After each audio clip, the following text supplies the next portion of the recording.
were sitting here at Rose Hill Elementary. Did you think at that point, I want to be the richest man in the world someday? No, but I thought I wanted to be rich. What appealed to you about being rich? Well, I like to be independent. I want to be able to do what I want to do every day, and money lets you do that. That was billionaire Warren Buffett in a 2013 CBS Sunday Morning profile. Now, you may not become a billionaire anytime soon, but learning how to manage your money today will put you one step closer to financial freedom in the future. So almost everyone advises to create a budget in order to get a handle on your money, Scott. Why is that so important? I know it sounds like it's self-evidentiary, but it's not for a lot of people. Well, if you don't have a budget, it's sort of like crossing the street with a blindfold on, right? You need to have some sort of perspective as to how much money is leaving your bank account every month, how much money you're putting on your credit cards. And look, it's a simple equation, right? How much money am I making? How much money am I spending? And whatever's left over, that's my savings. So, Jeannie, how does one go about creating a budget specifically? I mean, are there any resources, any apps out there? There was clearly nothing back in the 90s for me, but times have changed. Right, there's so many tools. Even on your credit card, you can click a tab on your online statement and see a pie chart of where your finances are going, And that's also one way to know what is my problem area. For me, what I do is my problem... I'm laughing because I know what my problem area is. For most people, I mean, honestly, it's shopping, it's eating out, it's, drinking.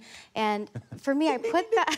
I'm only kidding. I put that amount in cash in an envelope, and it's very elementary, but I know what works for me, and I do that to make sure that if I see that I have $200 left for the next 3 weeks, that I'm really parsing that out, in a way that will last me, and that's much easier for me than on my credit card.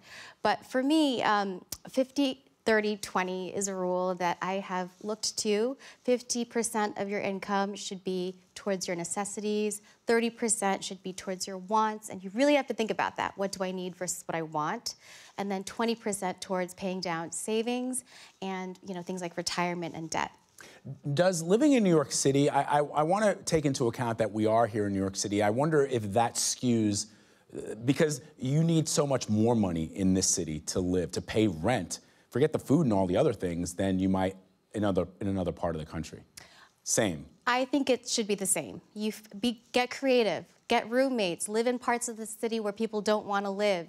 Figure it out so that you really make your budget work for you, and so that you're setting yourself up to reach those goals, so that you're putting away for retirement, even if you don't want to think about it.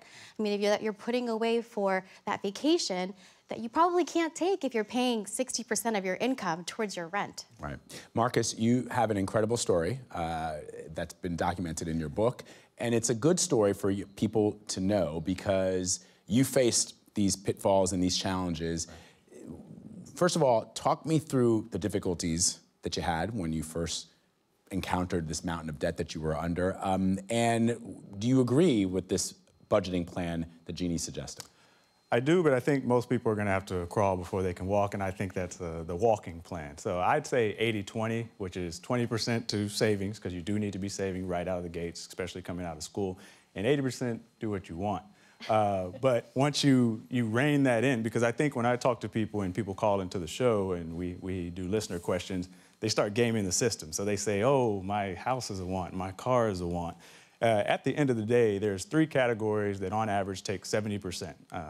Transportation, housing, food. Across the board, any city you look at. 50% of that is just housing and transportation. So if you want to get the biggest benefits, you need to have a cheaper car, no car, or have roommates. That's where you're going to get that benefit from. So I'll just cut to people's favorite story. It's also my most painful. Maybe that's why it's their favorite. But I had $9,000 in debt when I graduated, and I got a consolidation loan. I had a pretty decent credit score. I'd had a credit card since I was 18. I was one of those people that got the free T-shirt that didn't cost me $9,000 in credit cards. And I got a consolidation loan for about $10,000, and I didn't even know. I thought they would just pay off the cards, and they mailed me a check, and you just got a blank check. That was like a winning lottery ticket, and I spent it exactly like a winning lottery ticket. And I didn't know kids were still doing this, and I think I'm old enough to call kids kids now. But I put a loan on another loan. So I took that consolidation loan, paid off one credit card, bought every color assorted alcohol that you can do and drink, took all my friends out, and actually bought a car And before that weekend was with rims. Let's be clear. And before that weekend was over, I had $26,000 in debt. And people don't believe me, but I also went out and got a flat screen TV. It was $3,000 at that time. Right. They're about $300 now. So that got me up to the $30,000 in debt. And that was essentially, I spent the next 7 years of my life paying off that weekend. The lesson learned being, it can happen very quickly. And when I tell this story now, I've told it a lot, so I'm not giving it the appropriate emotion now. But at the time, it's just, it's a check in the mail. These credit cards, you think you'll get out of school, you'll make 6 figures coming out. The first job you get, you'll just make $100,000. That's what everyone's doing. And you ignore so much. So I think the hardest part to overcome, but the greatest benefit, is to start in your 20s. But to get a 20-year-old to listen, which is something we're still fundamentally struggling through on the podcast, is the first step. So you need to have a plan in place, and the quicker you come out of the gate, ideally right out of school, when you have a plan in place, you're leaps and bounds ahead of everyone. Rachel, if you had met Marcus when he was going through what he just described, what would you advise him to do? I'd say, stop. You don't need the flat screen TV. We don't need the rims. But He was like, seriously. I don't know about that. Keep the rims. To be fair, I drove that car for 12 years. All right, for then. 180,000 miles. Anyway, no, but in all seriousness, I mean, it's obviously a balancing act. I mean, I think you made a great point where you said you kind of get confused on what you need and what you want, and there's a lot of moving parts. And I mean, obviously, it's just a matter of we should just try to all stay within our means, and it's very, very important to set up a savings plan. So whether that's paying down, as you said, student loans or credit card loans, or whether that's actually saving, which is also very important. So one thing that I did when I first started off is I had from my salary direct deposited into an account. I had a UBS account, and I started off with putting $50 a paycheck. I had no idea what I could afford to save, and I mean, I had other segments too with retirement and whatnot, which obviously feels very, very far away when you're in your 20s, Right. but it's also extremely, extremely important to start doing that earlier, but I think we'll get to that later.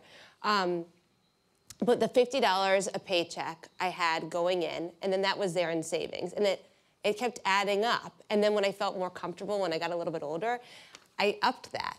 And I think that just started a very good discipline where if it's kind of out of sight, it's out of mind. And if you don't have that in your pocket, you're less likely to spend it. And worse comes to worse, if you knew that money was there, if you ever had to dip into it, like the holidays are coming up, and if you didn't have the $50 available during that season, I mean, fine, take it back out. But it sets a very nice strategy and a good discipline early on, which is very important.